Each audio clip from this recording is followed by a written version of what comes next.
¿Alguna duda?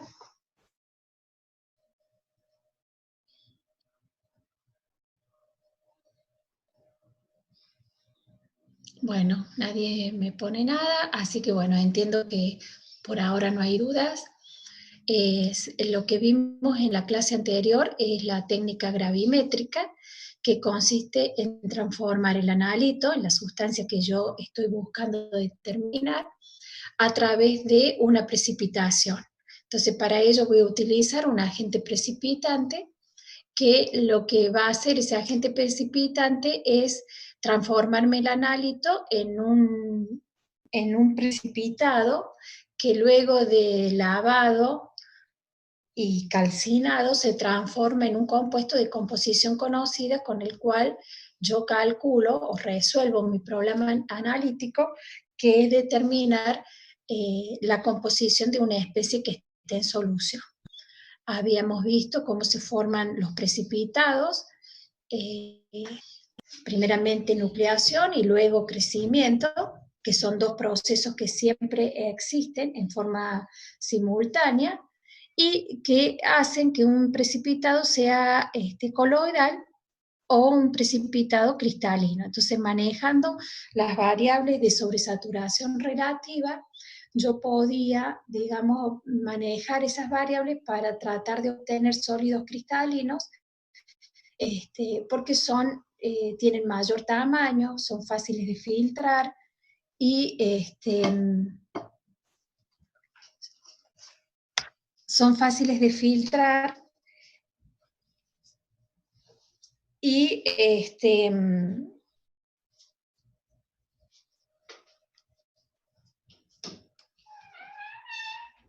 evitamos, digamos, esos sólidos, los cristalinos, tienen mayor tamaño, entonces son fáciles de filtrar y evitamos que sobre esos precipitados existan estos fenómenos que vamos a ver ahora, que son de coprecipitación. La coprecipitación es un fenómeno que yo tengo que evitar, o sea, es un fenómeno que no quiero que aparezca cuando yo estoy realizando esta técnica gravimétrica. Porque como lo dice el término, coprecipitar significa que están precipitando junto con el analito otras especies que, si tenemos en cuenta su constante de producto de solubilidad, son solubles, es decir, no se sobrepasa el KPS de estas sustancias. Entonces es como si participaran como se colaran en la precipitación y las estoy arrastrando en el proceso de precipitación. Entonces, ese fenómeno, la coprecipitación, que es un fenómeno que no busco, indeseado, se puede dar por absorción en la superficie, formación de cristales mixtos, oclusión y atrapamiento mecánico. La absorción superficial la vimos en la clase anterior,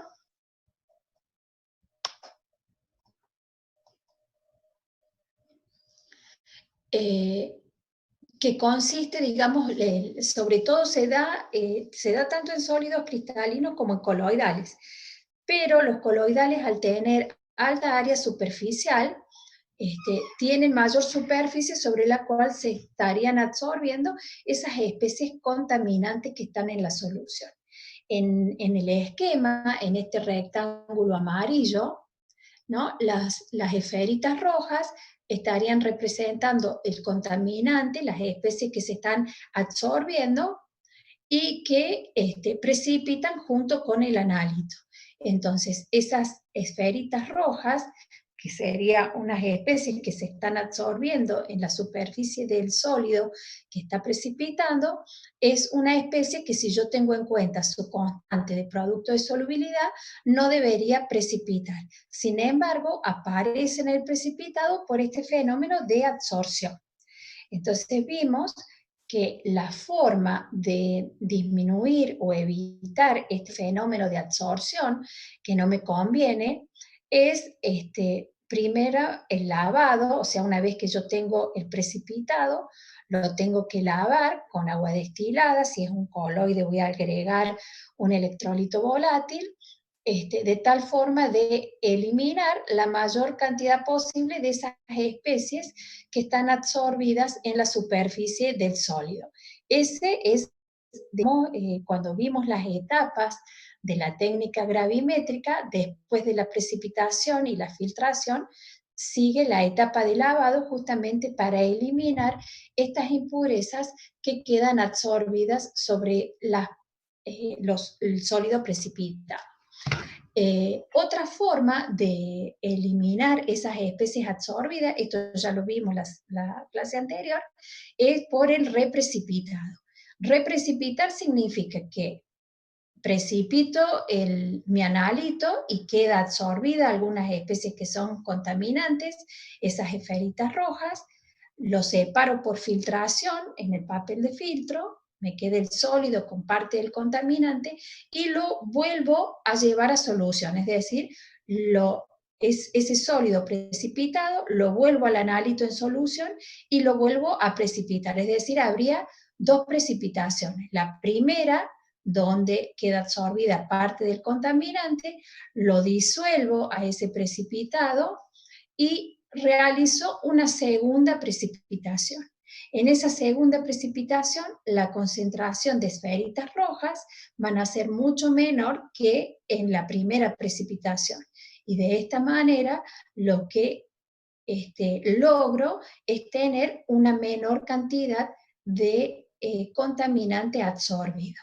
Por supuesto que este proceso de reprecipitación es un método no muy amigable porque, digamos, aumenta la cantidad de tiempo, o sea, esta técnica es bastante tediosa porque nosotros tenemos que realizar la precipitación agregando el agente precipitante de forma lenta, agitando continuamente, dejando luego en lo que se llama digestión o envejecimiento al precipitado, y después de toda esa operación que logré que todo el analito precipitara, lo tengo que filtrar, después lavarlo, secarlo y calcinar. Entonces, aumenta el tiempo de análisis. Entonces, como que no es muy conveniente, digamos. Pero bueno, si no queda otra, para disminuir este fenómeno de coprecipitación se puede hacer el reprecipitado. La coprecipitación genera un error en la técnica, ya que estoy pesando junto el analito que se transformó en un componente de composición conocida, junto con ese componente estoy pesando también el contaminante. Otra forma de mejorar o disminuir el fenómeno de absorción es a través de la digestión. La digestión consiste en dejar en equilibrio el precipitado con sus aguas madres, y en este fenómeno de digestión, generalmente, digamos, algunas de las partículas más pequeñas se redisuelven y precipitan sobre las partículas más pequeñas, entonces van creciendo. En una de las transparencias que sigue hay una diferencia entre digestión y envejecimiento. Van a ver que dependiendo de la bibliografía que ustedes consulten, por ahí la digestión son fenómenos que se deja el precipitado en equilibrio con sus aguas madres, a temperatura, digamos, o sea, a lo mejor se puede dejar calentando varias horas para que las partículas más pequeñas se redisuelvan, entren a la solución, se sobrepase el KPS y crecen las partículas más pequeñas. Entonces, con esto de la digestión o el envejecimiento, se obtienen sólidos que son más ordenados. En los sólidos que son coloidales, hay algunas teorías que dicen que si uno lo deja en equilibrio, digamos, al sólido, digamos que sería el coloide precipitado, en equilibrio con sus aguas madres, se obtienen un precipitado más denso debido a que digamos, esas partículas que son coloidales, que han precipitado, ya las tenemos como un coloide coagulado, comparten las esferas de hidratación, digamos, y al compartirlas, ¿no? Es como si se fueran ordenando y obteniendo un sólido coloidal que está precipitado más denso. Esas son distintas teorías que van a encontrar en la bibliografía. Algunos dicen que el envejecimiento consiste simplemente en dejar el precipitado en contacto con sus aguas madres y la digestión cuando se le coloca temperatura. Bueno, esto sería como un pequeño repaso porque es lo que vimos hasta la última clase, vimos hasta este tema. ¿Alguien tiene alguna consulta sobre esto?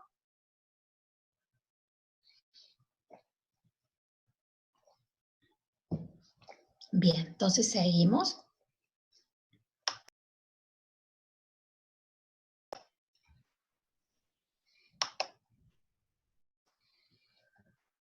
Bueno, vamos a la otro tipo de contaminación, que es la formación de cristales mixtos. La formación de cristales mixtos se produce cuando, digamos, ya sabemos que es esa especie que forma un cristal mixto, no se sobrepasa el KPS. O sea, fíjense acá, tenemos dibujado como una red cristalina, ¿no? Fíjense que esta esferita, la que está llena, representa el contaminante que ha formado este cristal mixto. Fíjense acá en este otro esquema tenemos el sólido, pero ahora las esferitas rojas no están por afuera como en el caso de la absorción, sino que están formando parte de la estructura cristalina. Es decir, para que se dé la formación del cristal mixto, esa especie contaminante tiene que tener una estructura química, un radio iónico del ion que se está precipitando, similar al analito. Es decir, esa especie que está formando, acá que aparece como un invitado en la estructura cristalina, es un ion que tiene un radio iónico similar al analito, pero si yo tengo en cuenta su constante de producto de solubilidad, no debería haberse precipitado. Por ejemplo, cuando se precipita el sulfato de bario, uno de los contaminantes que se suelen precipitar como, digamos, sin que se sobrepase la constante del producto de solubilidad, puede ser el estroncio o puede ser el plomo, que si ustedes analizan sus constantes de producto de solubilidades, el sulfato de estroncio y el sulfato de bario deberían ser solubles mientras está precipitando el sulfato de bario. Sin embargo, por tener un tamaño iónico similar, aparece como contaminante en esta precipitación. La forma de evitarlo es más difícil de, digamos, eliminar esta coprecipitación. La absorción superficial es mucho más fácil de controlar. En este caso es difícil porque, digamos, esa interferencia o ese ion esa especie que está en solución y coprecipita con el precipitante, tiene características físico-químicas muy similar al ion que yo que estoy queriendo separar. Entonces, la forma sería buscar un agente precipitante que sea más selectivo hacia la especie que quiero determinar, o bien tratando de enmascarar a esas especies que están precipitando en forma conjunta, es decir, colocar una especie química que haga que ese ion, o en el caso el estroncio o el plomo, queden como invisibles ante la precipitación del bario como sulfato de bario. Por ahí se suele agregar como acetato para que inhiba la precipitación del estroncio. O, por ejemplo, colocar algún ligando orgánico que forme un complejo que sea estable, ese ion, digamos, que está contaminando el precipitado. Entonces, bueno, no sé si les queda alguna duda sobre la formación de cristales mixtos. Se llaman cristales mixtos justamente porque en la estructura cristalina de eso que se está formando, aparece un ion que no debería haberse precipitado teniendo en cuenta la constante producto de solubilidad. Pueden ser en cationes o pueden ser en aniones, ¿no? O sea, es una especie que se está absorbiendo, o sea, se está colando en la formación de ese sólido que se está formando.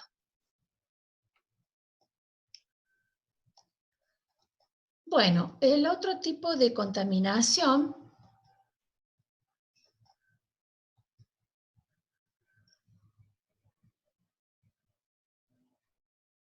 generalmente cuando acá Rafael y Emiliano me dicen, Rafael me dice, solo con la formación de complejos se puede solucionar.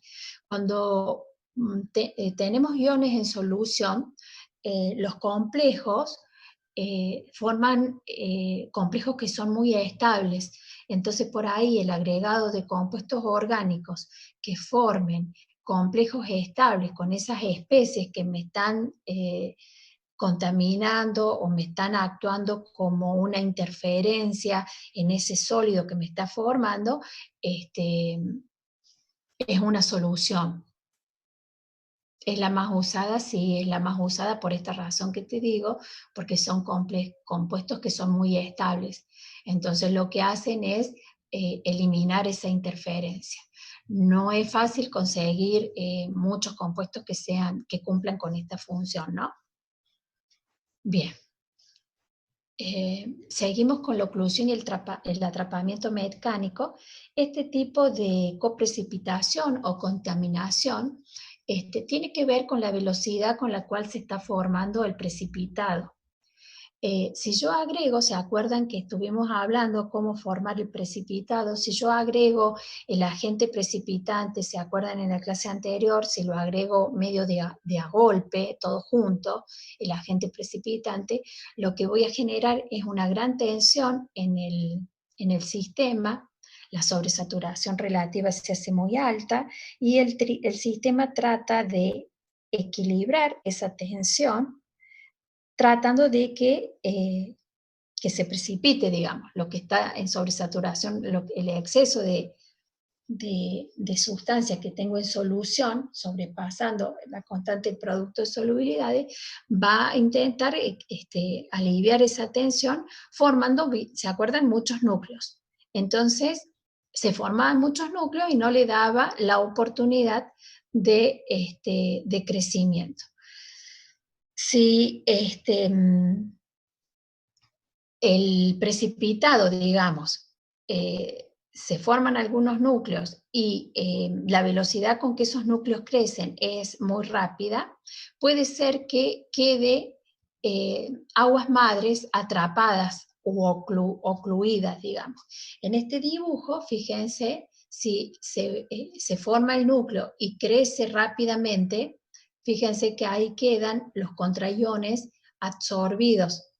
O sea, no es que el contaminante forme parte, como en el ejemplo anterior, fíjense que el contaminante queda no formando parte de la estructura cristalina, sino que queda ocluido dentro del sólido que se está formando. Entonces, la oclusión, ¿cómo podemos hacer para tratar de minimizarla? Hacer que estos cristales, la velocidad con que se formen sea menor, digamos. O sea que disminuir la velocidad de formación del precipitado. La otra forma de oclusión es el atrapamiento mecánico. El atrapamiento mecánico se da cuando cuando dos partículas, por ejemplo, que están, esto sería, digamos, dos sólidos, ¿no? Que cuando se encuentran, crecen para formar este sólido que es más grande, ¿no? Un cristal un poco más grande. Fíjense que esa lagunita que queda ahí sería lo que quedó ocluido del encuentro de estas dos fracciones que están creciendo, de un sólido que está creciendo. Bien, entonces, mantener una sobresaturación baja y digestión disminuye, o sea, hace que estas aguas madres, iones que quedan ocluidos, se redisuelvan. Fíjense, esto sería la oclusión en este sólido que está creciendo, ese dibujito azul ahí representaría un poco de agua madre con los iones que tiene en el medio que quedó ocluido dentro de este cristal que está creciendo, ¿no? Que puede ser un sólido cristalino o puede ser un sólido coloidal que está coagulando. Y el atrapamiento mecánico, fíjense que acá es los celestes, estaría indicando estos dos núcleos o coágulos que tenemos, que serían dos, que a lo mejor por un efecto de oclusión se da cuando dentro del cristal, porque está creciendo, se está formándose el precipitado a una velocidad muy grande, queda ocluida parte de las aguas madres con los iones contaminantes. El atrapamiento mecánico se daría cuando dos partículas, ¿no es cierto?, o dos coágulos, en el caso de los coloidales, se encuentran, chocan, y en ese choque parte de las aguas madres quedan ocluidas por la unión o sea, por el crecimiento de esos dos coágulos que están formando un sólido de mayor densidad. Entonces, esa es la diferencia entre atrapamiento mecánico y oclusión. El tratamiento que le podemos hacer para la oclusión, tanto la oclusión como el atrapamiento mecánico, es la digestión y el envejecimiento. Lo que decíamos antes, con la digestión, digamos, o el envejecimiento, los núcleos más pequeños se redisuelven, pasan a la solución. En el atrapamiento mecánico, sí, Germán, son las aguas madres. Las aguas madres, claro, las aguas madres que contienen los iones que están en la solución. Y dentro de esa solución, digamos, hay especies que al quedarse las aguas madres entre dos partículas, volvamos un poquito acá, a la anterior, las aguas madres que quedan acá tienen los iones que están en solución, que teóricamente no deberían formar parte de ese precipitado, y de ahí es que me lo están contaminando. Entonces yo tengo que tratar de evitar que esas aguas madres no queden entre esos dos partículas que se están formando, ni en este coágulo, ni este sólido coagulado. Entonces, ¿qué tengo que hacer? Tratar que esas aguas madres vuelvan, o sea, dejen el precipitado para irse a la solución. Entonces, ¿eso cómo lo logro? Con la digestión y el envejecimiento. Cuando yo lo dejo a ese sólido que ya precipitó, que tiene aguas madres ocluidas o atrapadas dentro de ese coágulo, lo que va a pasar es que algunas partículas más pequeñas se van a redisolver, van a formar parte, digamos, de la solución y van a volver a precipitar creciendo sobre otras partículas. Entonces ahí es como que se está disminuyendo la velocidad de precipitación y le damos la oportunidad de que esas aguas madres que quedaron ocluidas dentro de ese sólido que ya precipitó vuelvan a formar parte de la solución y no me queden formando parte del precipitado. ¿Queda claro?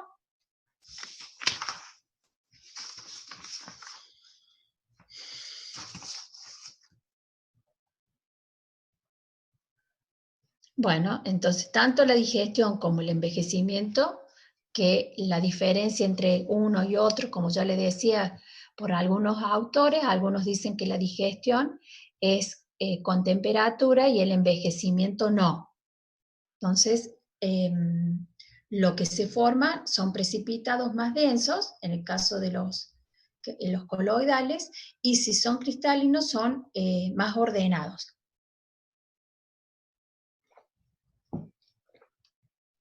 Y eso ayuda a que sean más fáciles de filtrar. O sea, si son sólidos, digamos, si yo le doy tiempo, se forman sólidos de mayor tamaño. Bueno, dijimos que una de la sobresaturación baja, me dice Camila, la tengo que mantener para tratar de que no se me formen, o sea, la sobresaturación relativa es una de las variables que me maneja la formación de sólidos cristalinos o sólidos coloidales. Si la sobresaturación relativa se mantiene baja, se forman sólidos cristalinos. Eso lo vimos en la clase anterior. Es el equilibrio, la gráfica del constante producto de solubilidades en función de la sobresaturación relativa.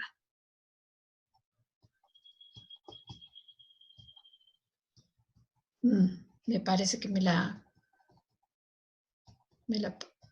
por acá tiene que estar. Acá, después de esto.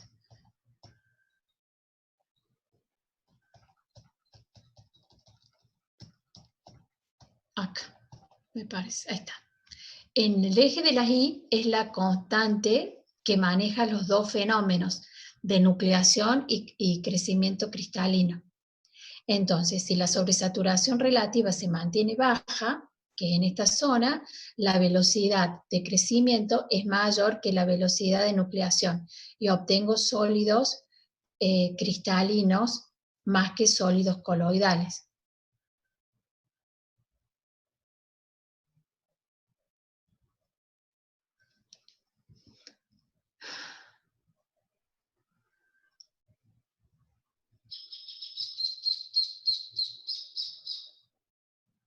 No entiendo, Moisés, me pones, estos constarían de una redisolución y formación nueva de los cristales.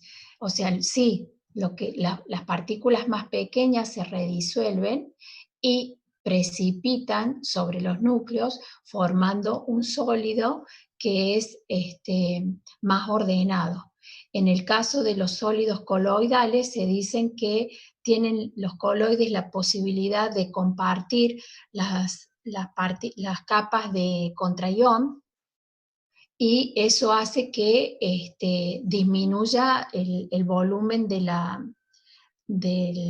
segunda capa, ¿no?, de absorción, la segunda capa de contraión, porque la estarían compartiendo en el caso de ser sólidos coloidales. Bueno, esto es lo que, para contestarle a Camila.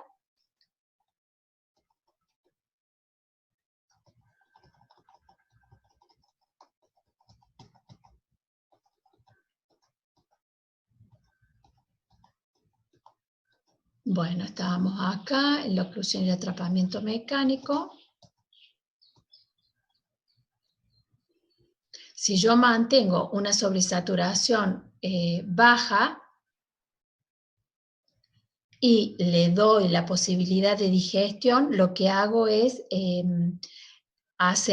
darle la posibilidad de que los núcleos crezcan, si la sobresaturación relativa se mantiene baja, y además con la digestión que las aguas madres se redisuelvan que vayan a las aguas madres y no queden atrapados. Bueno, entonces estábamos en la precipitación en disolución homogénea. ¿Se acuerdan que decíamos que nosotros intentábamos agregar el agente precipitante lo más lentamente posible debido para mantener esa sobresaturación relativa baja. Además además de trabajar con soluciones diluidas, agregando lentamente el agente precipitante, yo tenía que agitar, ¿para qué? Para que en todos los puntos del vaso de precipitado donde se está produciendo la precipitación, para que en todos los puntos la sobresaturación relativa sea lo lo más uniforme posible. Si nosotros no agitamos, imaginen el vaso de precipitado con el analito en solución y el agente precipitante que va cayendo desde una bureta y ustedes no agitan.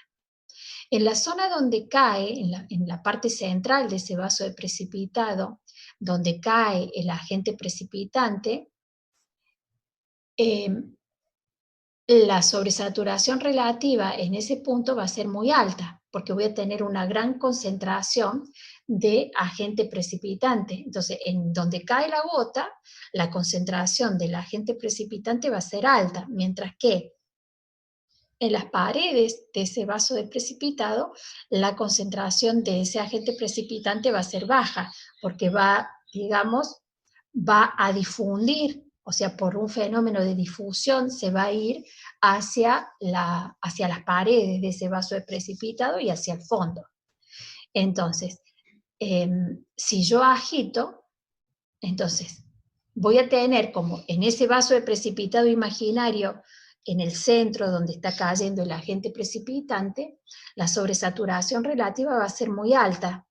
O sea, voy a tener zonas de distinta sobresaturación relativa. Donde cae la gota va a ser alta y a medida que ese agente precipitante vaya difundiendo a través de la solución, voy a tener zonas de distinta sobresaturación relativa. Entonces, eso no va a ser muy conveniente, porque voy a tener en la zona donde la sobresaturación relativa va a ser alta, voy a tener la formación de muchísimos núcleos. Entonces lo que hago para homogeneizar la sobresaturación relativa es agregarle una buena agitación al fenómeno de precipitación. ¿Para qué? Para que la sobresaturación relativa sea lo más uniforme posible en todos los puntos. Ese sería el método tradicional, ¿no es cierto?, de precipitación, donde el agente precipitante lo agrego desde una bureta. En este caso, en la precipitación por disolución homogénea, en este caso, el agente precipitante se genera en el medio de la reacción, es decir, se genera in situ. No lo estoy agregando desde afuera con una bureta, sino que a través de una reacción química, ese agente precipitante se genera en el medio de la reacción. Entonces, al generarse en el medio de la reacción, lo que voy a lograr es que la sobresaturación relativa sea más uniforme en todo el medio de la reacción. Entonces yo, manejando la velocidad con que se genera ese agente precipitante, voy a lograr mantener esa sobresaturación relativa lo más baja posible. Fíjense, acá tenemos el ejemplo de la urea. La urea en medio acuoso se hidroliza para dar amonio y iones hidroxilos. Entonces, de acuerdo a la temperatura con que yo trabaje con la urea como agente precipitante, se me va a generar amonio y iones oxidrilos, ¿no?, que en función de la temperatura que yo utilice, va a ser la velocidad con que se generan estos iones que van a generar la precipitación, por ejemplo, de un catión. En este otro ejemplo tienen el dimetilsulfato, que fíjense que por hidrólisis también da el anión sulfato, que es útil para determinar, por ejemplo, bario, que precipita como sulfato de bario. Entonces, como conclusión, la precipitación en disolución homogénea es una técnica mediante la cual lo que yo hago es generar el agente precipitante in situ. De esta manera, lo que logro es generar una o sea, trabajando con la velocidad de hidrólisis de ese reactivo, trabajar a sobresaturaciones relativas bajas y uniformes. Entonces, los sólidos que se obtienen eh, a través de este método son mucho más uniformes, ¿no?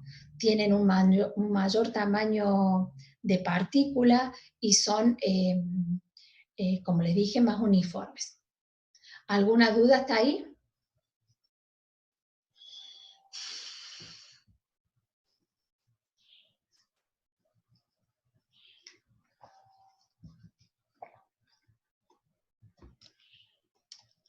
Bueno, si no hay dudas, continuamos. Una vez que yo precipité el analito, lo dejé en digestión, lo lavé, lo dejé en digestión, viene la última etapa. ¿Sí, Germán, tenés alguna duda?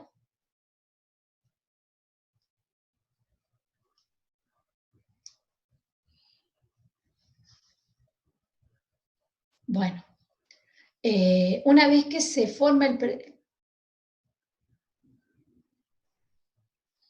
la temperatura, vos la modificas para cambiar la velocidad con que se genere el agente precipitante in situ. O sea, si vos no le das temperatura, lentamente se va a hidrolizar y los iones del agente precipitante van a aparecer lentamente. Si vos querés aumentar esa velocidad con que se genera in situ, le das un poco de temperatura. Ese sería el efecto que produce la temperatura en la precipitación homogénea. Bueno, no sé si te quedó claro, Germán. Seguimos con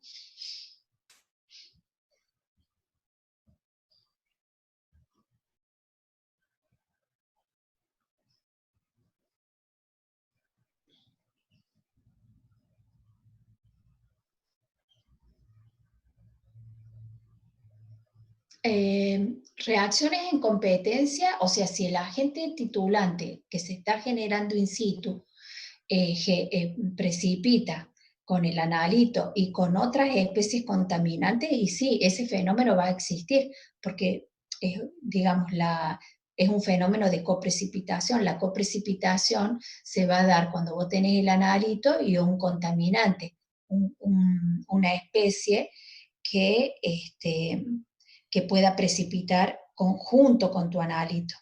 Entonces lo que tenés que hacer en ese caso es tratar de generar, agregarle alguna especie que genere el fenómeno de enmascaramiento de las especies contaminantes para que no te contamine. O sea, son dos fenómenos independientes.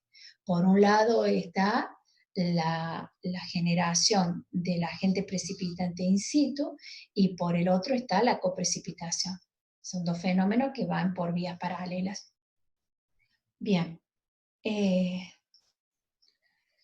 Estábamos con la etapa de secado y calcinación de los precipitados. Después que yo lo precipité y lo lavé y traté de que esos cristales sean los más, o esos sólidos sean del mayor tamaño posible para que sea fácil de filtrar, viene la etapa de el secado y la calcinación.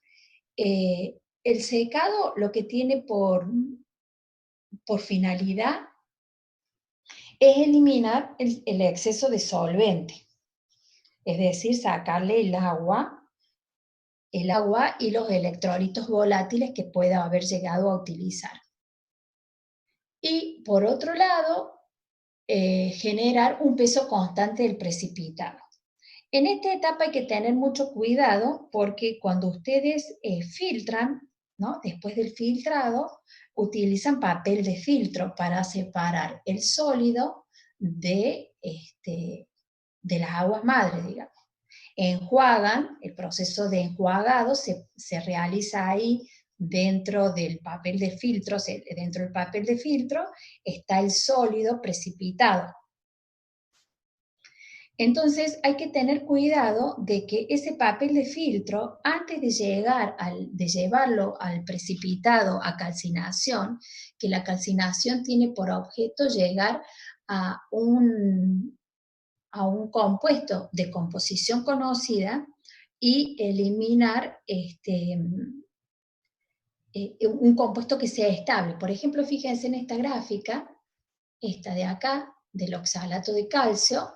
Esto es una gráfica, se hace lo que se llama una termobalanza, se pone una masa de la sustancia que uno quiere analizar y se va registrando la pérdida de peso en función de la temperatura. Fíjense acá el oxalato de calcio, hasta más o menos 200 y pico de grados, pierde el agua de hidratación. Entonces, el oxalato de calcio acá, en esta primera etapa, acá, pierde el agua y queda como oxalato de calcio. Fíjense que acá tenemos una pérdida de peso, que se lee en el eje de la Y. Esa pérdida de peso corresponde a la eliminación del agua que está absorbida sobre ese oxalato de calcio. Entre 200 y 400 grados más o menos, fíjense que hay una meseta, o sea que esto tengo acá en esta zona, no tengo variación de la masa del oxalato de calcio, o sea que entre 200 y 400 grados voy a tener oxalato de calcio seco. Mientras que si yo lo calcino o lo llevo en una estufa a 150, 180 grados acá, fíjense que voy a pesar el oxalato de calcio con una cantidad de agua que yo no sé exactamente cuánto es. Entonces, y ni pensar si yo estoy trabajando ahí donde estoy parada, donde justamente está perdiendo el agua en 180 grados, pareciera que fuera 190 grados, o un poquito más de 200 tal vez. Entonces, yo tengo que trabajar en secando el precipitado a una temperatura donde la masa sea constante. Fíjense que acá, en más o menos será 300 grados, tengo la pérdida de monóxido de carbono y el oxalato de calcio se me transforma en carbonato. Y luego, acá entre 600 y 900 grados más o menos, tengo la pérdida de dióxido de carbono y el carbonato se transforma en óxido de calcio. Entonces, esta gráfica, este termograma, que así se llama, me sirve para decidir a qué temperatura hacer el tratamiento térmico. O sea que nunca voy a trabajar en esta zona donde va variando continuamente el peso de la muestra, porque justamente se está descomponiendo, transformándose de carbonato a óxido de calcio. Entonces no voy a trabajar nunca en esta zona a estas temperaturas, debido a que no voy a saber qué porcentaje tengo, o sea, en qué se está transformando mi analito, porque va a quedar parte del carbonato, va a quedar a lo mejor una parte sin transformarse en óxido de calcio. O sea, estoy en una zona de transición. Tengo que trabajar en las zonas donde justamente tengo masa constante en función de la temperatura. Entonces, con estas gráficas me sirven justamente para definir a qué temperatura de trabajo trabajar para tener un peso constante de analito. En esta gráfica, por ejemplo, tenemos acá el tratamiento térmico del cloruro de plata. Acá, fíjense, bueno, menos de 200 grados, lo que está representado es la pérdida de agua. Entonces, en esta zona pierde el agua de hidratación, el cloruro de plata, y luego por encima de 200 grados, fíjense que la masa es constante, no varía con función de la temperatura. Representa esta gráfica la precipitación del aluminio como hidróxido de aluminio. Ese hidróxido de aluminio luego se transforma en óxido de aluminio. Fíjense que acá la masa, ¿sí?, disminuye constantemente y recién alrededor de 1000 grados se obtiene una masa constante. En el caso de que ustedes utilicen la precipitación por disolución homogénea, la temperatura a la cual se obtiene un sólido de masa constante, creo que es alrededor de 600 grados, 650 grados. Bueno, lo estoy...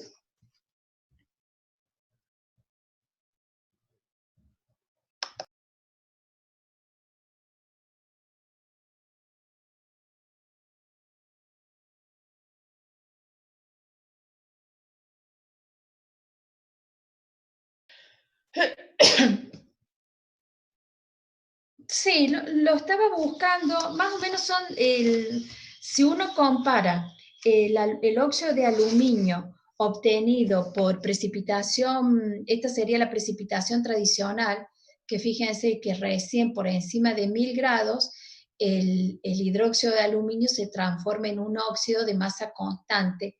Si ustedes esa precipitación la obtienen por precipitación en disolución homogénea, es decir, generando el hidróxido in situ, se da alrededor de los 650 grados aproximadamente. O sea, ese óxido de aluminio formado por disolución homogénea, por hidrólisis del agua, se obtiene una temperatura con una masa constante a los 650 grados. Esa sería también una de las ventajas de obtener el óxido de aluminio, no por precipitación tradicional, sino por precipitación en disolución homogénea. Una de las cosas que acá también tienen que tener en cuenta es que yo les decía, cuando ustedes hacen la precipitación, a ver, voy a ver si me quiero salir de la presentación acá, me quiero ir arriba.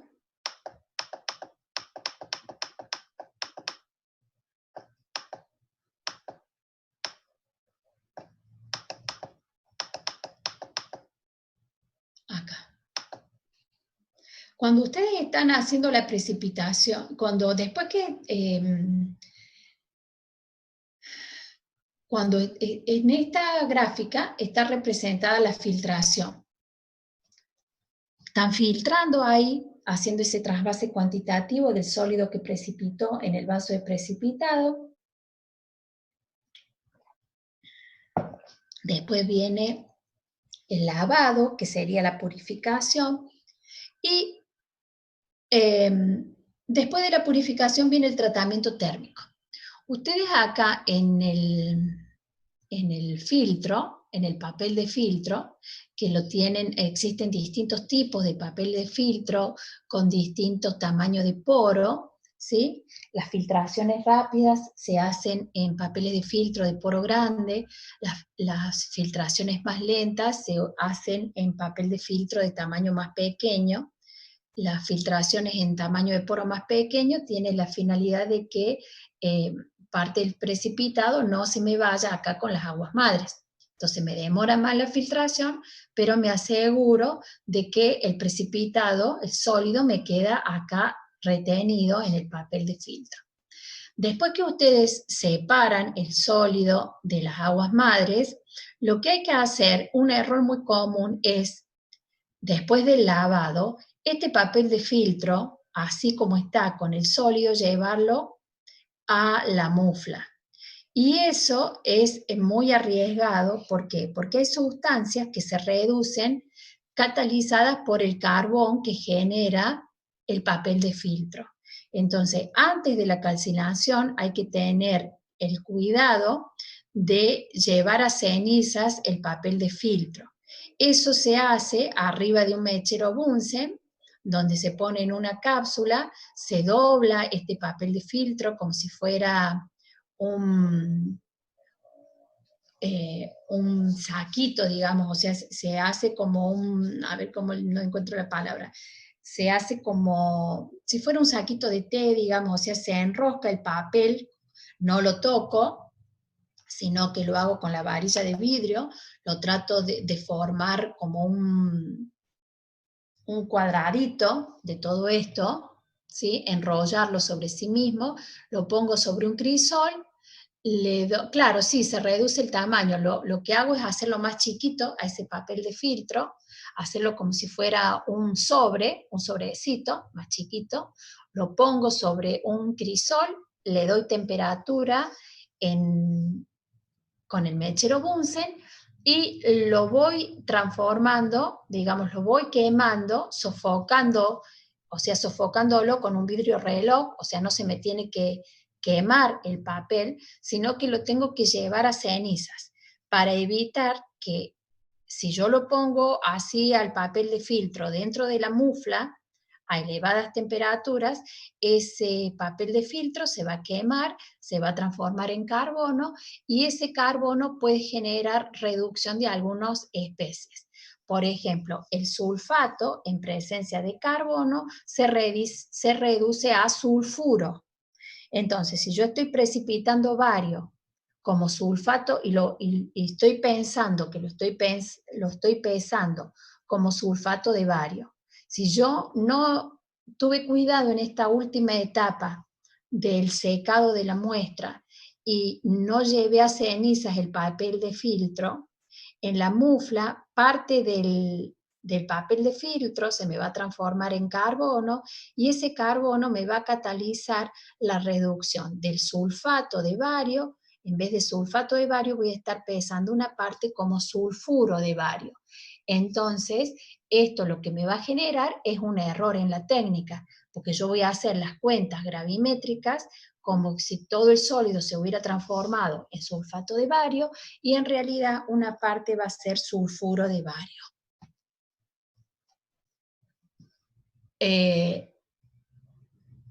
O sea, lo que tienen que hacer, Rafael, para evitar la reducción, estamos hablando de un proceso redox, de que el sulfato se me transforme en sulfuro, llevando al papel de filtro a cenizas antes de que entre en la mufla.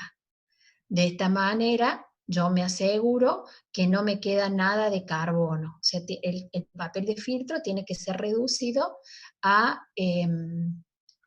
cenizas. Eso, cuando hagan el práctico de laboratorio, si no sé cómo, todavía no tengo información de qué va a pasar con los prácticos, lo van a poder hacer experimentalmente. Y justamente ahí se van a dar cuenta lo tedioso que es el método, porque hay que esperar que se, digamos, transformar todo el papel de filtro a cenizas, y eso lleva bastante tiempo. Vicky, la diferencia entre precipitación normal, la precipitación tradicional, el agente precipitante vos lo estás agregando desde afuera, ¿no? O sea, le estás agregando, tu agente precipitante lo estás agregando a través de una bureta sobre un vaso de precipitado. Esa es la precipitación tradicional.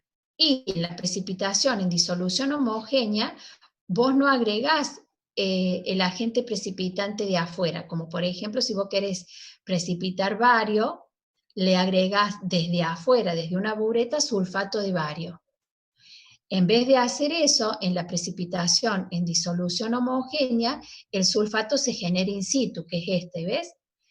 Acá tenés el dimetilsulfato en presencia de agua, o sea, vos agregarías, donde tenés el bario en el vaso de precipitado, le agregás dimetilsulfato. El dimetilsulfato con el agua va a generar el sulfato en el medio de ese vaso de precipitado. O sea, no es que vos lo estás agregando al sulfato desde afuera con una bureta, gota a gota, sino que el sulfato se te va a generar en el medio de la disolución. No sé si lo entendés ahora, Vicky.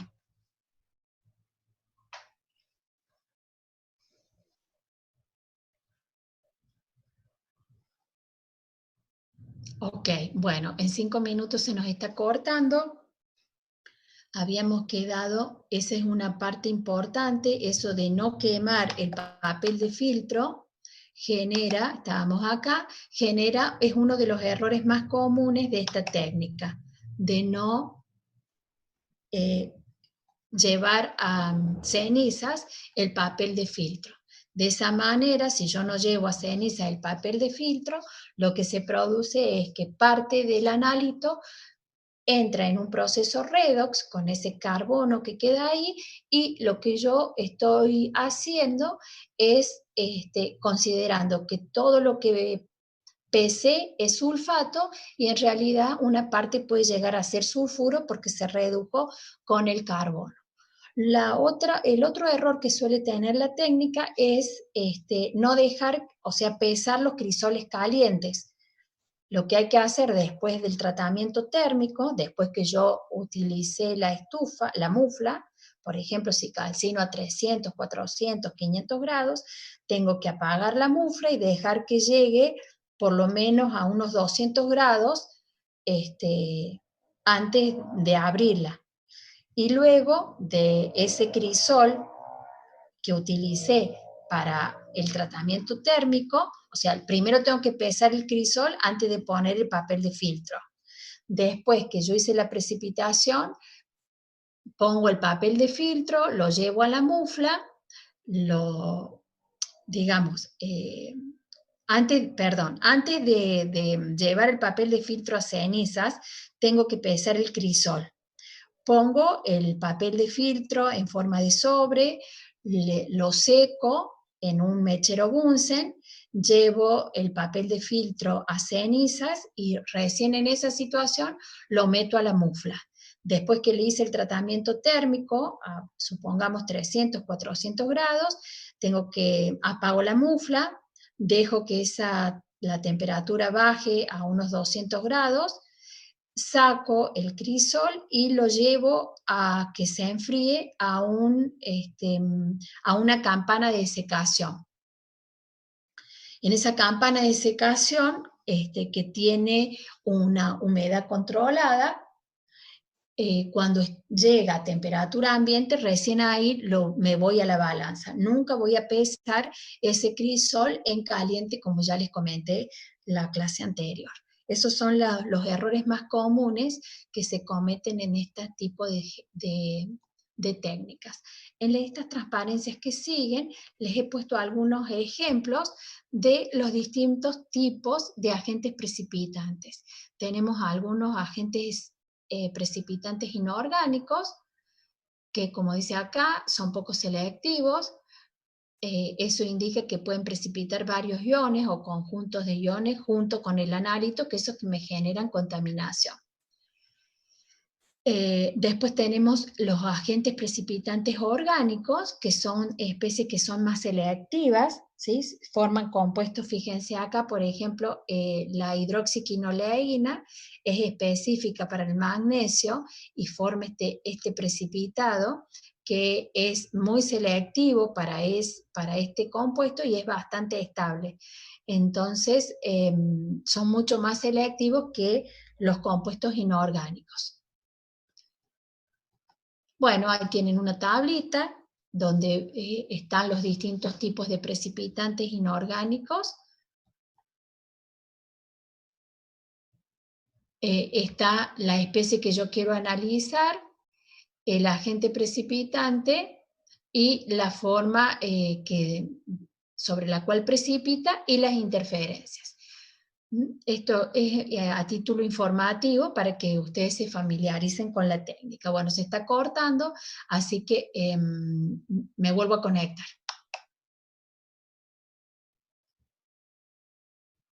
Que tienen acá al final, se las agregué como para bajar un poco a tierra lo que es la técnica.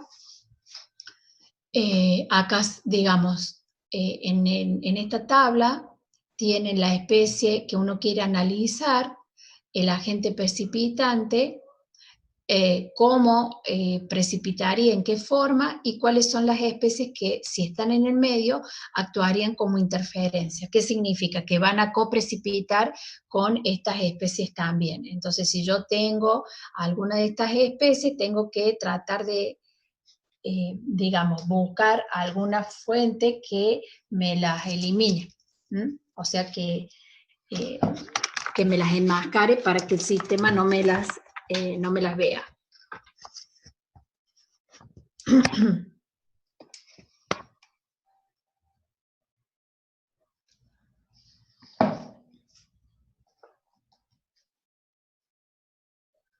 Seguimos. Bueno,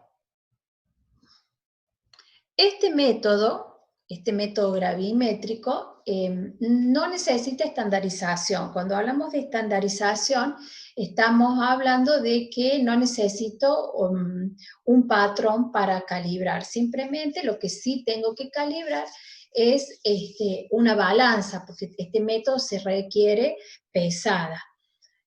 No hay que hacer rectas de calibración, que esas técnicas generalmente se utilizan en las técnicas instrumentales, ¿no? Para saber cuál es la respuesta del analito con respecto a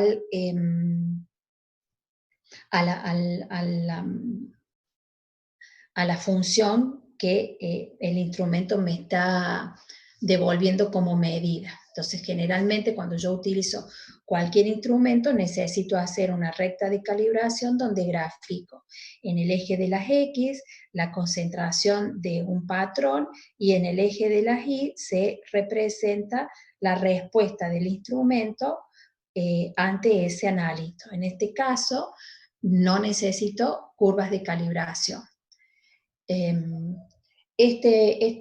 O sea, lo único que necesito, como dice ahí, es una balanza, necesito mufla y crisoles adecuados.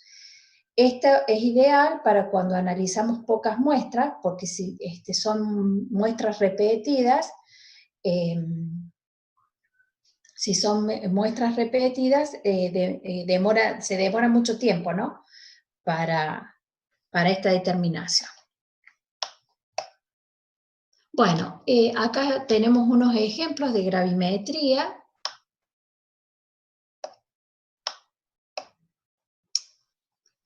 Bien.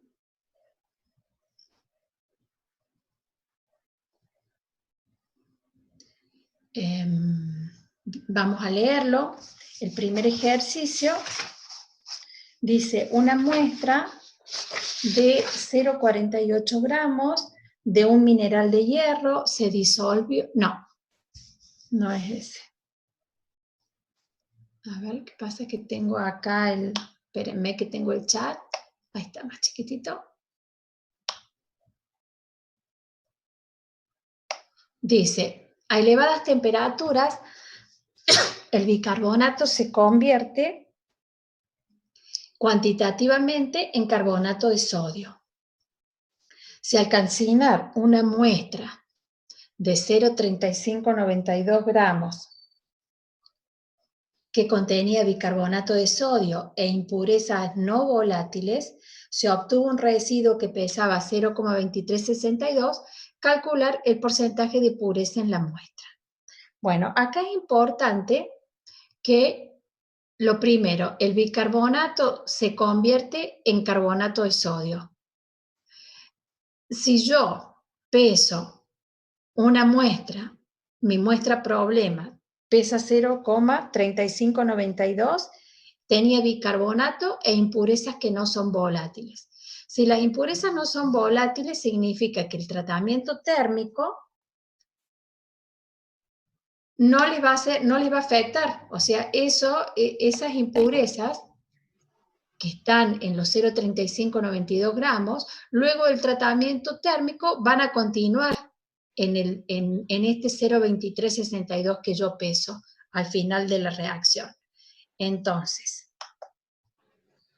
bueno, yo ahí le saqué una foto a la resolución. Acá tenemos la reacción de descomposición. 2 moléculas de bicarbonato más los inertes, con el tratamiento térmico, que sería la temperatura, el bicarbonato se transforma en carbonato de sodio más dióxido de carbono, que es gaseoso, y agua, que es gaseoso. Y acá le tenemos que sumar a la reacción, que ahí se me cortó, los inertes. Los inertes, al no ser volátiles, quedan en el precipitado.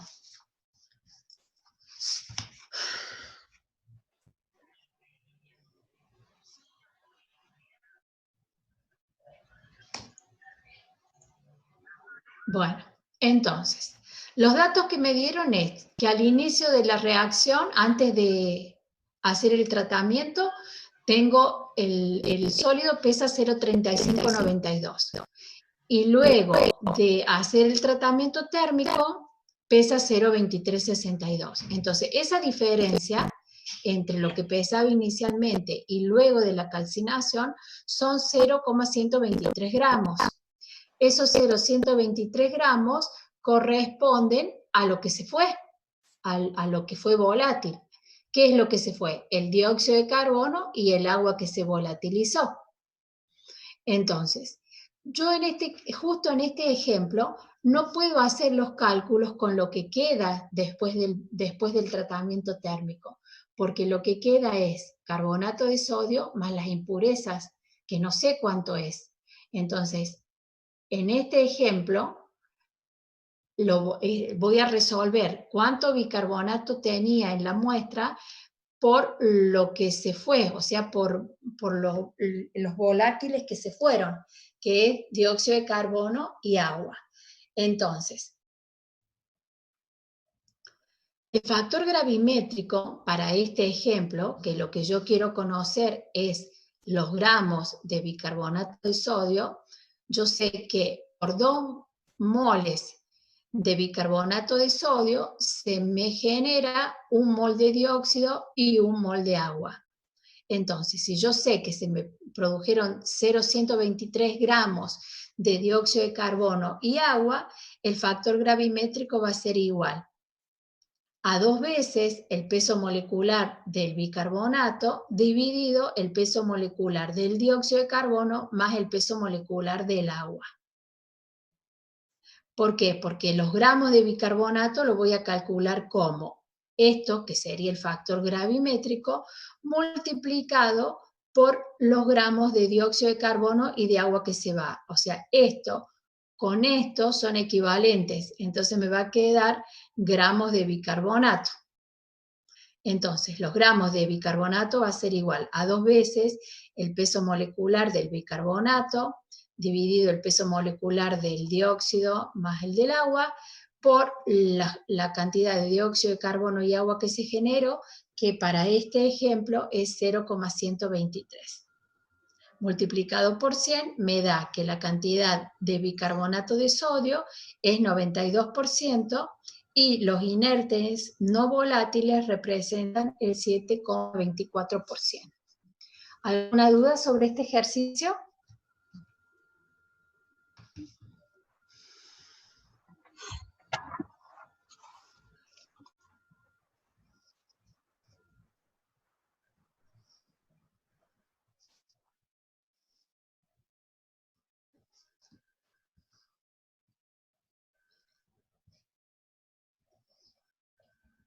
¿Alguna duda, chicos?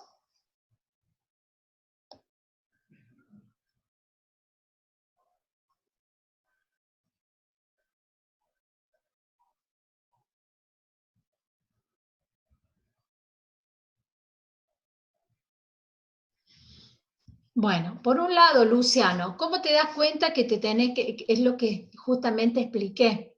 ¿Cómo te das cuenta de que no podés trabajar con lo que queda en el sólido? No podés trabajar con lo que queda en el sólido porque justamente en el enunciado te dice que las impurezas no son volátiles. Entonces, las impurezas te van a quedar, porque al no ser volátiles, significa que tienen elevado peso molecular y el tratamiento térmico no hace que se descompongan. Entonces, o al final, acá, ¿qué te va a quedar como sólido? Te va a quedar el carbonato de sodio más las impurezas, que ahí justo se cortó la foto. O sea, acá yo las impurezas las tengo en la muestra inicial y después del tratamiento térmico. Después del tratamiento térmico me queda el carbonato de sodio y las impurezas. El dióxido de carbono y el agua se fueron. Entonces, eso me da, digamos, ese es el indicio de por qué no puedo utilizar el peso que quedó.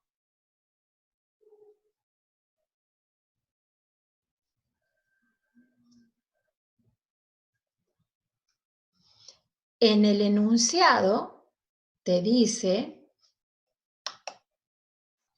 a elevadas temperaturas el bicarbonato se transforma cuantitativamente en carbonato de sodio. Si al calcinar una muestra que pesa 0,35 que contenía bicarbonato e impurezas no volátiles, ahí está en el enunciado que las impurezas no son volátiles. Al decirte que las impurezas no son volátiles, el residuo de 0,2362 gramos corresponden a el carbonato de sodio, producto de la descomposición del bicarbonato, más los inertes que te quedaron en el crisol. Entonces, los 0,2362 gramos no lo puedo utilizar para calcular el porcentaje de bicarbonato porque tiene un porcentaje de impurezas que no fueron volátiles, que se quedaron en el precipitado.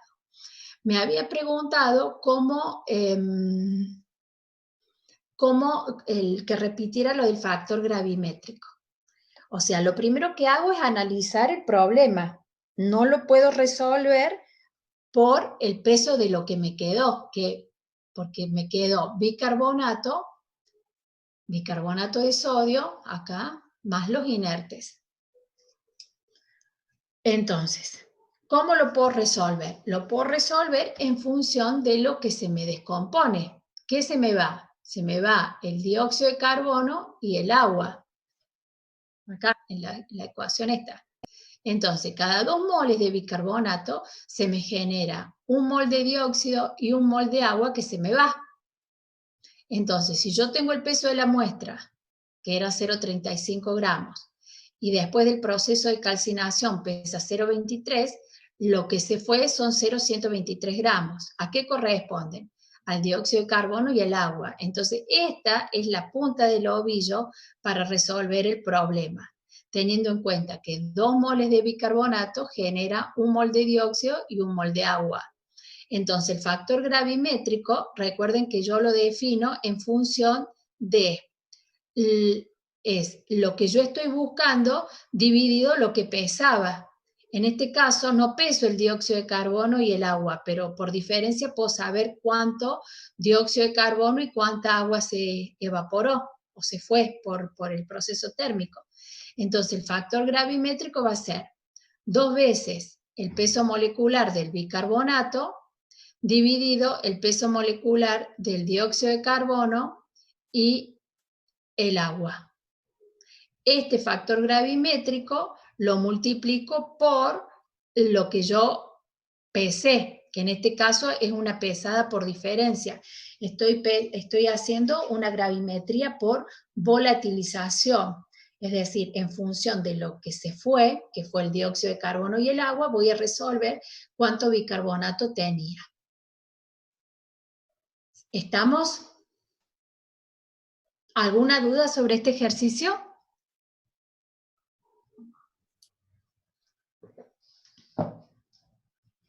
Ok.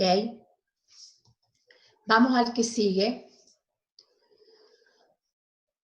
Bien, una muestra de 0,4852 gramos de un mineral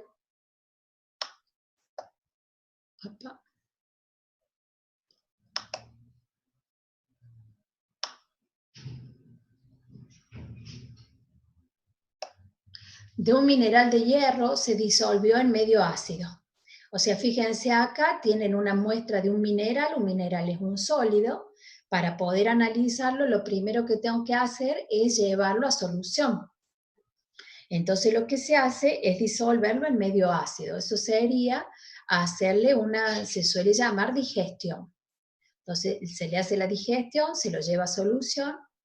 El hierro que contenía el mineral se oxida al estado +3 y después se precipita en forma de óxido de hierro hidratado. Ahí me dice que el óxido, lo que yo precipito es óxido férrico que contiene X moléculas de agua. El precipitado se filtró, se lavó y se calcinó a óxido férrico, o sea que con el tratamiento térmico le sacamos el agua. el cual se encontró que pesaba 0,2481 gramos. Calcule el porcentaje de hierro en la muestra.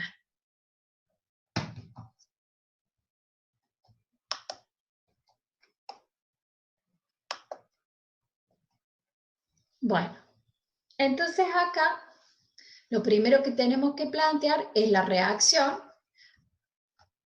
O sea, acá le faltaría el paso donde tenemos el mineral más el tratamiento con ácido, con un ácido concentrado. Llevamos el mineral que tenía hierro a hierro más 3 en solución. Ese hierro más 3 me dice el enunciado que se me transforme en óxido férrico. Entonces, acá tengo el hierro, se transformó en óxido de hierro con X moléculas de agua. Luego del tratamiento térmico, lo que yo peso es óxido férrico. Si yo quiero saber el porcentaje peso en peso de hierro, va a ser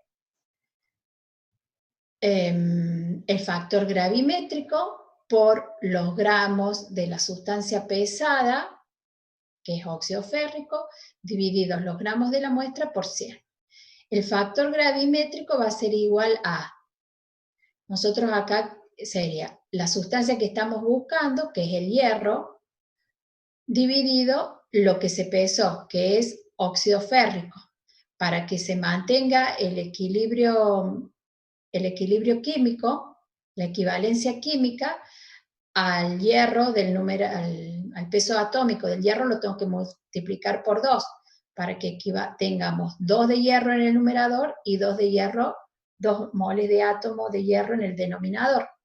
Entonces, el porcentaje peso en peso de hierro va a ser igual. Esto es el factor gravimétrico, 2 veces el peso atómico del hierro, dividido el peso molecular del óxido férrico. De esta manera tengo equivalencia química, multiplicado por el peso de la sustancia pesada, que es óxido férrico. Fíjense que esto y este son las mismas especies, ¿sí?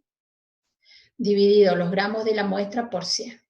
Ahí lo tienen reemplazado los valores y el resultado es 35,77. ¿Alguna duda sobre este? ¿Lo pudieron resolver? ¿Intentaron hacer los ejercicios, chicos, ustedes solos? ¿Hubo algún inconveniente en esto?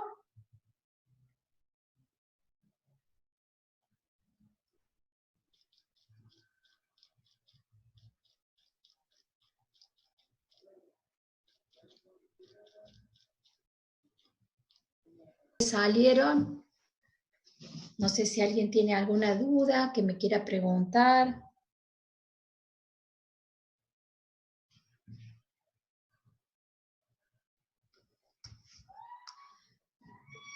Sí, Luz, vamos a resolverlos a todos, pero bueno, estoy sondeando a ver si hace falta que los resolvamos, si quieren que los veamos, que se los explique.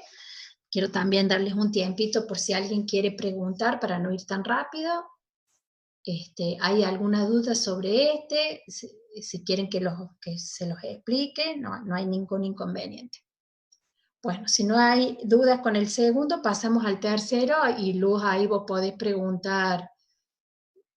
Bueno, pero ahí vamos al tercero entonces. Antes que lo veamos, ¿qué no le salió del tercero?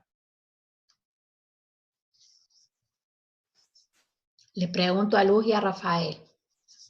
¿Qué no interpretaron? ¿O no interpretaron nada o algo en particular?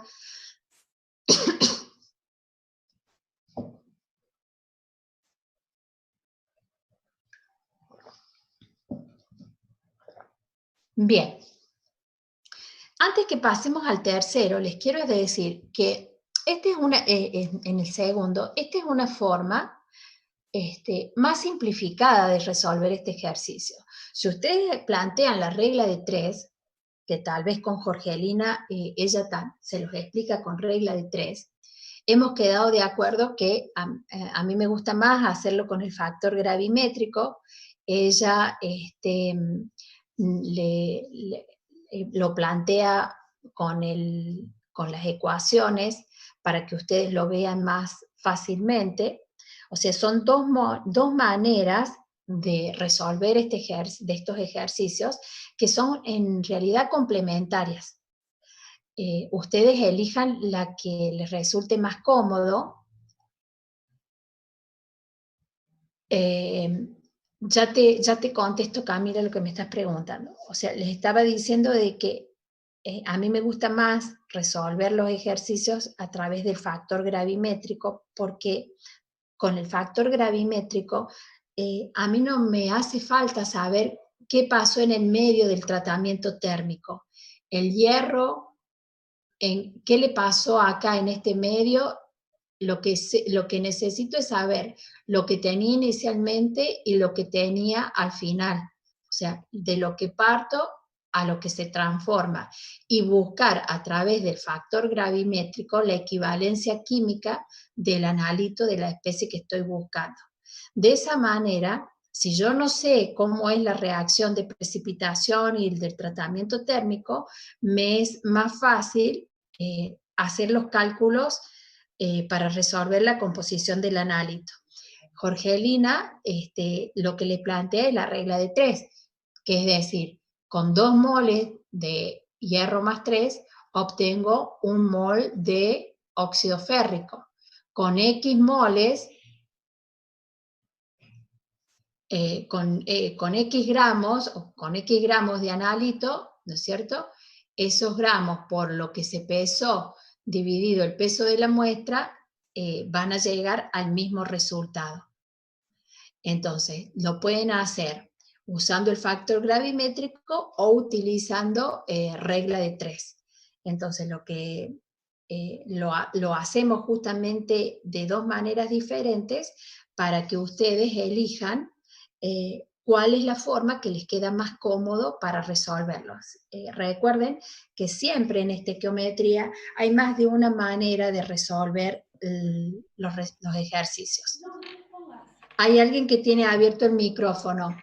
¿Escuchás o no? Hay alguien que tiene abierto el micrófono. 3, que es el que teníamos problemas. Vamos al 3. Bueno, este ejercicio es un ejercicio típico de examen. Fíjense que ahí dice una mezcla que tiene bromuro de sodio, ioduro de sodio y nitrato de sodio, pesa 0,65 gramos. Al tratar con nitrato de plata, se forma un precipitado de haluros que pesa 0,93 gramos. Dice que es importante leer con detenimiento el enunciado. Una mezcla de bromuro, ioduro y nitrato pesa 0,65 gramos. Al tratar con nitrato de plata, se forma un precipitado de haluros que pesa 0,939. ¿Qué haluro se va a formar? Bromuro de plata y ioduro de plata. Esos son los haluros que se forman. Al calentar este precipitado en corriente de cloro, o sea, ese precipitado era bromuro de plata y ioduro de plata. Si yo lo caliento en presencia de una corriente de cloro, todo el haluro, todo el bromuro y todo el ioduro se convierte en cloruro de plata, el cual pesa 0,65 gramos. ¿Cuál es el porcentaje, nos preguntan, de nitrato de sodio en la muestra original?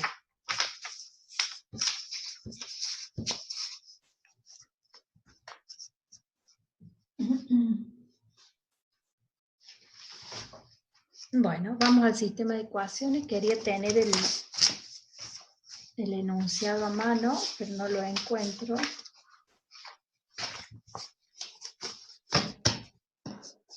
Bueno.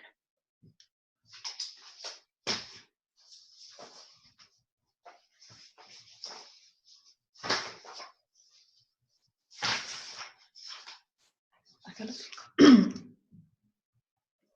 Vamos al sistema de ecuaciones. Bueno, acá está planteado la muestra inicial. La muestra inicial está, lo dice el enunciado, está formada por bromuro, yoduro y nitrato de sodio. Esos tres componentes pesan 0,65 gramos. Yo lo puedo resolver a este ejercicio definiendo tres variables, que es X, Y y Z, los cuales corresponden a los moles de bromuro, yoduro y nitrato de sodio, que son los tres componentes de la mezcla. Entonces, como tengo tres componentes, ¿no? Necesito formar un sistema de tres ecuaciones con tres incógnitas.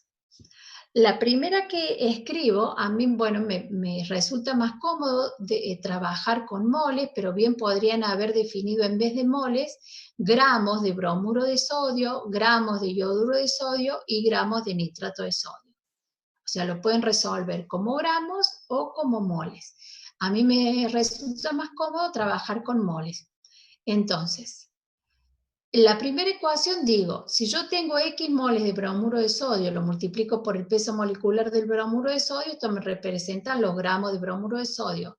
Hago lo mismo con el yoduro y con el nitrato. O sea, yo sé que esa primera ecuación, la suma de los gramos de los tres componentes me da 0,65 gramos, que es lo que me dice el enunciado. Después dice, al tratar con nitrato de plata, se forma un precipitado de haluros. ¿Qué haluros voy a tener? Bromuro de plata y yoduro de plata, porque son los dos haluros que tenía. Al nitrato de sodio no le pasa nada con el nitrato de plata. O sea que cuando yo agregue nitrato de plata, acá me va a precipitar el bromuro y el yoduro, que son los dos haluros, en forma de haluros de plata. Entonces, por eso, acá, la ecuación B, si yo tenía X moles de bromuro de sodio, esos X moles se van a transformar en bromuro de plata. Y si tenía I moles de yoduro de sodio, se me van a transformar en I moles de yoduro de plata. Si multiplico esos moles por el peso molecular del bromuro y del yoduro, me da 0,939, que es el valor del enunciado. ¿Estamos hasta ahí con esas dos ecuaciones?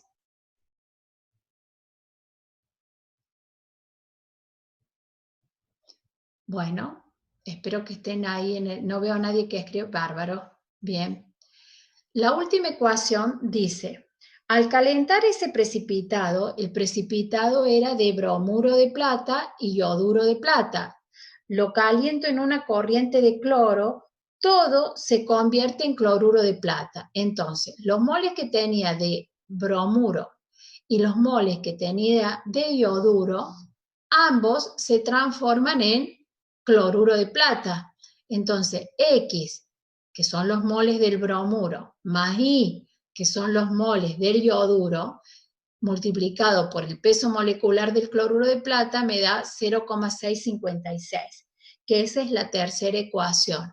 Entonces, ahí yo en realidad tengo la incógnita X y Z, bien podrían resolver trabajando con la ecuación con B y con C, ¿no es cierto? Acá con B y con C podrían resolver X e Y y después resolver la tercera.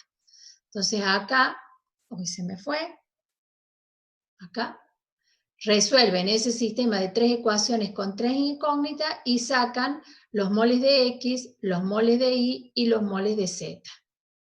Yo en realidad trabajé con B y con C para resolver X e Y y reemplacé X e Y en la ecuación A, en esta, en la primera, y de ahí despejé los moles, los gramos de nitrato de sodio.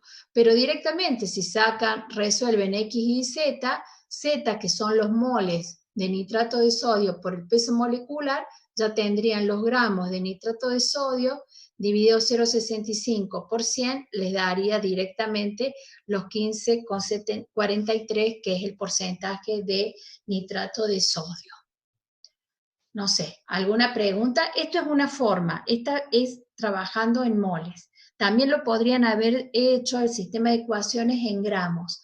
Recuerden que en estequiometría nunca hay una única forma de resolver un ejercicio. Todas las vías son válidas siempre y cuando estén claros los planteos, que nosotros podamos entender lo que están preguntando. Lo que ustedes están planteando, perdón. Me quedé con uno de los chicos que me preguntaba si en los teóricos hay preguntas de ejercicio, no me acuerdo, a ver si me puedo ir.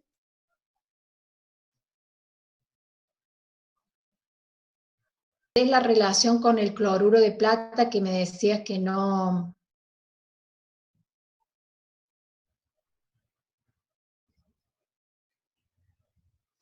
Bueno, dice, profe, en los parciales teóricos se hacen ejercicios también.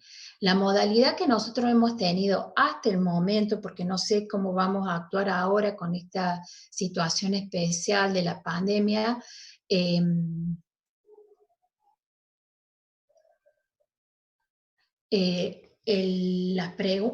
los parciales de promoción y de regularidad eran lo mismo, tenían que llegar a un porcentaje del 70%, los ejercicios eran ejercicios de resolución, como este, por ejemplo, con alguna pregunta teórica relacionada del ejercicio, ¿no? O sea que en los parciales de promoción generalmente eran ejercicios tipo examen final, de este tipo, por ejemplo, con alguna pregunta teórica relacionada. Eso le estaba contestando a uno de los chicos que preguntó. Ahora nos queda un minuto y ya nos volvemos a conectar. Sí, se va a cortar Juliana, así que se está cortando y ya ahora volvemos a entrar. Consulta sobre este ejercicio, el número 3, es un ejercicio, sí, el resultado, ¿cómo compruebo el resultado? Y bueno, el resultado, si pones cualquiera de los resultados en alguna de las ecuaciones, se tiene que cumplir lo que planteaste. Es la forma de comprobarlo. Les decía que el sistema de ecuaciones lo pueden hacer a través de trabajando en moles, como en este ejemplo, o lo pueden trabajar en gramos. Tienen que tener siempre en cuenta la estequiometría de la reacción, ¿no? En este caso son todos compuestos que bromuro de sodio, yoduro de sodio, nitrato de sodio, no hay ningún factor de conversión por 2, por ejemplo. Si hubiera sido, qué sé yo, bromuro de calcio, tienen que tener en cuenta ahí la estequiometría de la reacción.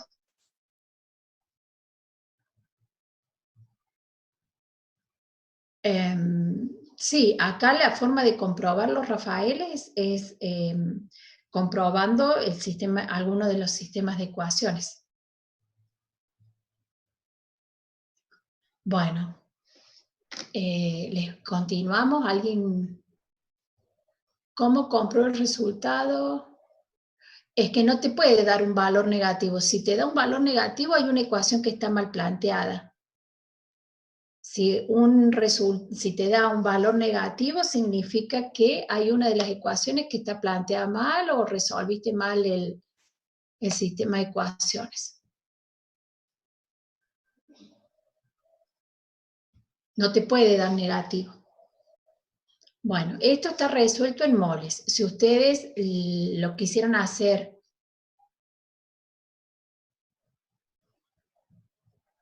es que este ejercicio no lo podés hacer por regla de 3, porque tenés 3 componentes.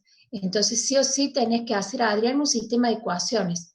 Justamente este ejercicio está porque en muchos de los exámenes final son varios componentes y lo tenés que hacer por sistema de ecuaciones. Justamente este ejercicio está porque no lo podés hacer por regla de tres simple, digamos. Es un ejercicio un poco más complicado. Es un ejercicio tipo examen final o parcial. Bueno, ahí Jorgelina le está pasando el horario del práctico y el ID de la reunión. Bueno, seguimos, porque este era el más complicado, me parece. Pasamos al ejercicio 4. Bueno, el ejercicio 4 dice, no sé si alguien tuvo algún inconveniente en este ejercicio, una muestra de 0,52 gramos que contiene pirita de hierro. La pirita de hierro es sulfuro ferroso. Se oxida precipitando el sulfuro como sulfato de bario.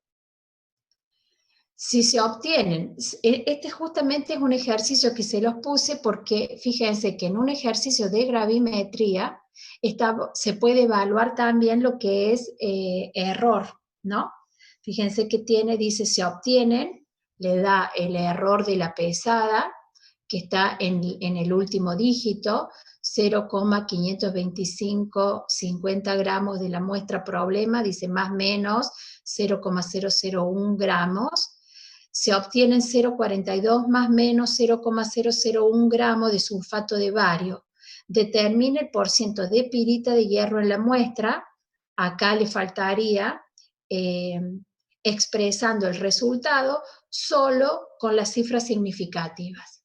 Este es un ejercicio típico también de examen, donde el error, ¿no es cierto? El tratamiento del error lo podemos aplicar a una determinación gravimétrica como esta, o la podemos aplicar, por ejemplo, en una técnica volumétrica, con muestras repetidas, o en este caso, ¿cómo lo resolverían? Por muestras repetidas no pueden, porque no pueden sacar la media y desviación estándar. Sí, lo tienen que hacer sí o sí por propagación de error. Bueno, entonces,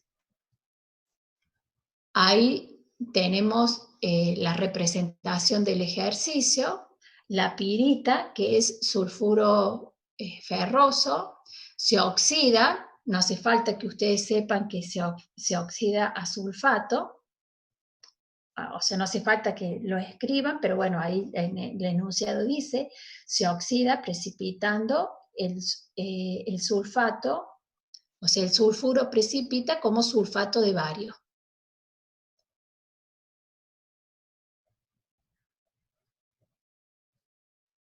Si se obtienen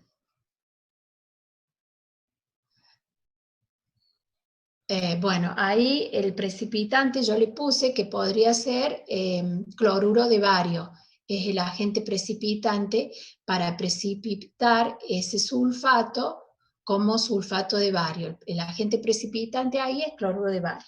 Si se obtienen 0,42 gramos de sulfato de bario, determina el porcentaje de pirita de hierro en la muestra. Entonces, el porcentaje de pirita va a ser igual al factor gravimétrico por los gramos de sustancia pesada dividido los gramos de la muestra por 100. ¿Cómo sacamos el factor gravimétrico? ¿Qué estoy buscando? Pirita, sulfuro de hierro, dividido lo que pesé. ¿Qué pesé? Sulfato de bario. Para que haya equivalencia química entre el numerador y el denominador, el sulfato de bario lo tengo que multiplicar por 2. Reemplazo los gramos de sustancia pesada, que es 0,42, y los gramos de la muestra, que es 0,525 por 100. Para ver el tratamiento del error, tengo que escribir al lado de cada una de las variables que medí, qué es lo que yo medí. El peso de la muestra después del precipitado, que son los 0,40 y están acá, más menos el error, dividido el peso de la muestra inicial, que era 0,25 junto con su error, por 100. Como el tratamiento de error, o sea, si yo hago la cuenta esta, el factor gravimétrico por 0,42 dividido 0,52 por 100, obtengo este valor, 20,5612 con todas las cifras significativas, con todas las cifras decimales que me dé la calculadora. Pero de todas estas tengo que escribir solamente las cifras que sean significativas. Entonces, ¿qué miro? ¿Qué cuentas están involucradas aquí? La masa de lo que pesé, que es el sulfato de bario, y la muestra inicial. Entonces, lo que tengo que propagar es el error en el tratamiento de un cociente. Lo que tengo que propagar es el error relativo. El error relativo, que es igual a la desviación estándar dividido lo que pesé o lo que medí, que es 0,42 al cuadrado, más el error de la otra medida que realicé, que es los 0,525, esto lo tengo que trabajar como varianza, raíz cuadrada, y saco que el error relativo es 3,047 por 10 a la menos 4. Yo el resultado tengo que poner el error absoluto, entonces el error relativo es igual al error absoluto sobre el valor que medí. El valor que medí es 20,566,612 con todas las cifras decimales. Entonces el error relativo va a ser lo que medí, que es 20,5162 con todas las cifras decimales, por el error relativo. Esto me da 6,25. Entonces, el primer valor, el primer decimal después de la coma, ¿no? Me da donde tengo la incertidumbre, que es 6. En este caso acá yo no escribí el 2 y el 5. Lo que tengo que despreciar es lo que está a la derecha del primer dígito distinto de 0 que obtengo en el error. Como lo que tengo que descartar es 2, por la regla del redondeo, como es un número menor que 5, el 6 queda como está.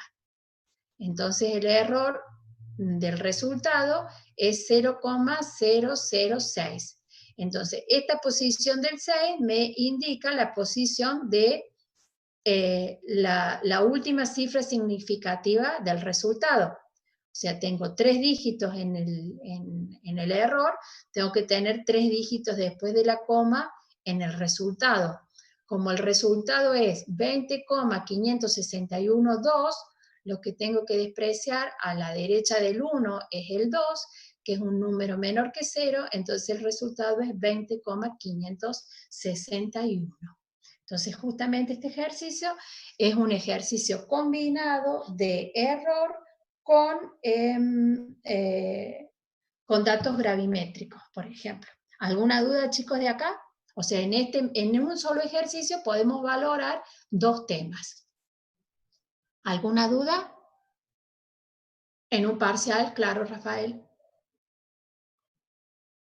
En un parcial o en un examen final. En un examen final generalmente hacemos esto. Hacerlo como propagación de error o a través de muestras repetidas. Entonces ustedes tienen que identificar cuando usan propagación de error. Si en el parcial no hacen la parte de error, ¿cómo se considera el ejercicio? Se considera la mitad sería gravimetría y la mitad error. Entonces tendría la mitad del puntaje de ese ejercicio.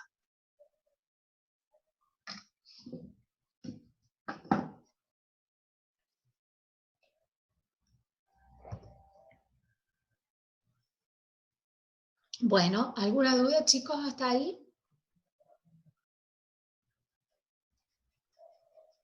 Bueno, si no hay dudas, vamos a, no sé si es el último. Una muestra de 1,14 gramos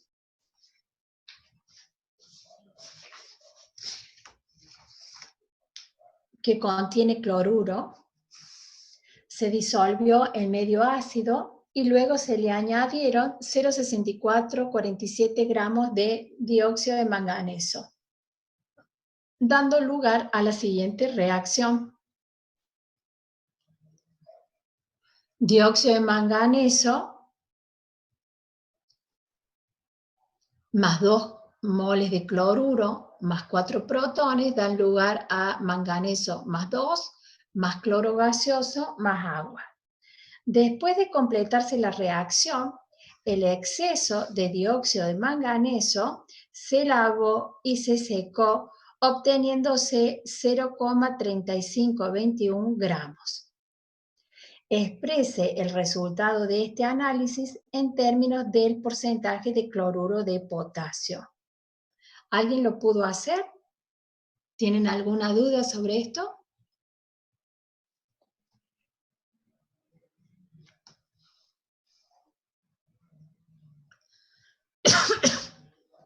Pesaba 1,402 gramos, que contiene cloruro. Se disuelve en medio ácido y luego se le añadieron 0,64 gramos de dióxido de manganeso, dando lugar a la siguiente reacción. O sea que ahí tenemos el cloruro reacciona 2 moles de cloruro con 1 de dióxido de manganeso. Entonces, yo tengo la cantidad inicial de dióxido de manganeso que puse, que es 0,647. Después de que se completa la reacción, dice que se lava y se obtiene el dióxido de manganeso que no reaccionó. Entonces, que es 0,3521. Entonces, lo que puse inicialmente de dióxido de manganeso menos lo que me quedó sin reaccionar es lo que ha reaccionado con el cloruro. Entonces, el dióxido de manganeso que reacciona con el cloruro son 0,292,6 gramos de dióxido de manganeso. Lo que yo quiero calcular es el porcentaje de cloruro de potasio. Entonces, el factor gravimétrico, fíjense que por cada mol de cloruro, cada 2 moles de cloruro reacciona 1 mol de dióxido de manganeso.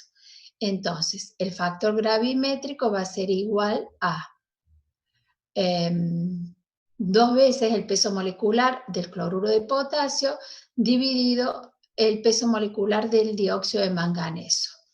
Fíjense que siempre yo para sacar los moles de cloruro, acá en el numerador van los gramos de lo que se pesa, que en este caso es el dióxido de manganeso. A través del dióxido de manganeso hago las cuentas, dividido los gramos de muestra por 100. Bueno, aplicando esto, obtengo que el porcentaje de cloruro es de 44,01%.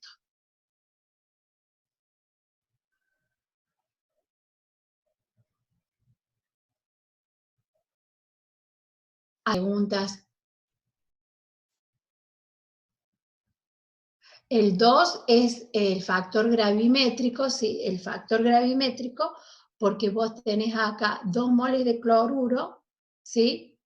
Con 2 moles de cloruro, 2 moles de cloruro de potasio reaccionan con 1 de permangana, de dióxido de manganeso. Entonces de ahí viene este 2.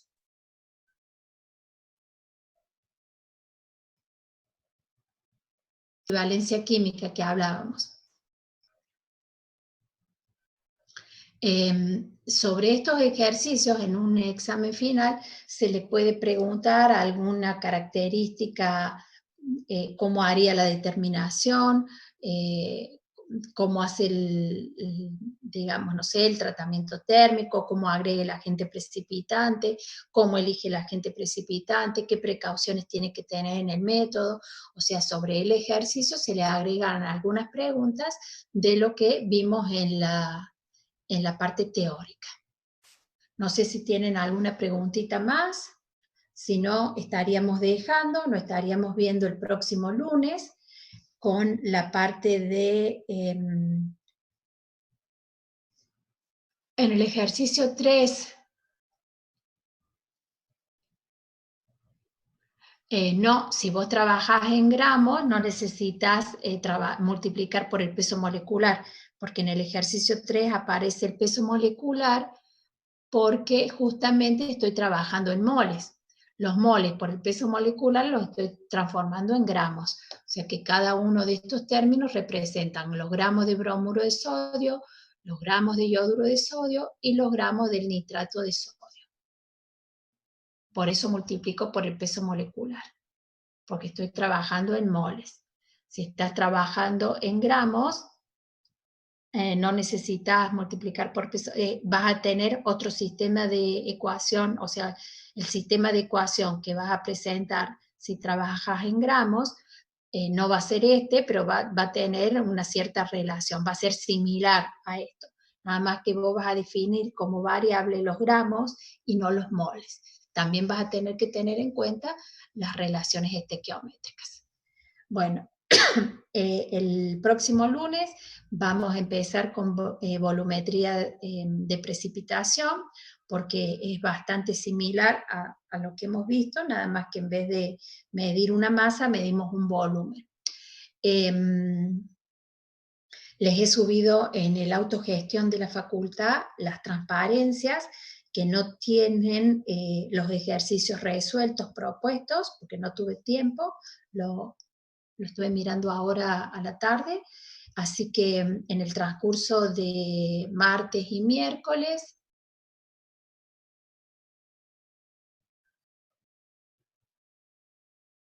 clases el lunes 13, dado que el jueves es Jueves Santo. Termina la cuarentena, Fátima, yo no creo que nosotros vayamos a pasar a un sistema presencial de clases, dado que este grupo son más de 150 y tendríamos que respetar la distancia esta mínima de 1,5 metros, por lo tanto no hay una capacidad de aula para tantas personas, digamos, separadas más de 1 metro. Así que yo creo que el próximo lunes seguramente el próximo lunes vamos a tener clase por este medio. Aunque se levante la cuarentena, yo no creo que este grupo vaya a hacer clases presenciales, por lo menos de los teóricos. Tal vez el teórico se dé de esta manera y los prácticos de laboratorio tendríamos que ver lo que vaya decidiendo la UTN con respecto a esto. Nosotras, tanto Jorgelina como yo, quedamos supeditadas a lo que diga la UTN. Yo creo que el próximo lunes vamos a tener clase vía virtual, por lo numeroso del grupo. Yo no creo que el próximo lunes empiecen las clases presenciales.